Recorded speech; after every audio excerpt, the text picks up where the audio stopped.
తిరుత్తణిలో దర్శనం అవ్వంగానే కిందకొచ్చేసాం. ఇక్కడ గుడి దగ్గరే మయూరి రెస్టారెంట్ ఉంటే అక్కడ లంచ్ చేసేసి స్టార్ట్ అయిపోయామండి. కాంచీపురం కంచి కామాక్షి టెంపుల్కి వచ్చేసాం. ఇక్కడ మొత్తం 4 గోపురాలు ఉంటాయి. East, west, north, south. మనం ఈస్ట్ ద్వారం నుంచి వెళ్ళి దర్శించుకుంటే చాలా మంచిదని చెప్పి అంటారు. ఇక్కడ పార్వతీదేవి కంచి కామాక్షి రూపంలో మనకి దర్శనం ఇస్తారు. అలాగే మనకి మొత్తం 8 అష్టాదశ పీఠాల్లో ఇది రెండోదని కూడా అంటారండి.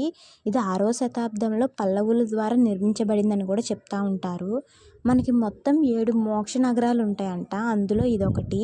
అమ్మవారు ఆ దీపపు వెలుగుల్లో ఎంత అందంగా ఉంటారంటే లోపల చాలా బాగుంటారు అమ్మవారు. ఇక్కడ ప్రతి ఒక్కరికి ఫ్రీ దర్శనం అండి. ఎవరికి స్పెషల్ దర్శనం లేదు. అలాగే గుడి బ్యాక్ సైడ్ కోనేరు కూడా ఉందండి. దీన్ని పంచగంగ అని కూడా అంటారు. చాలా అందంగా ఉంది చూస్తానికైతే. ఇక్కడ ఏ శివాలయాల్లో కూడా అమ్మవారు ఉండరంటండి.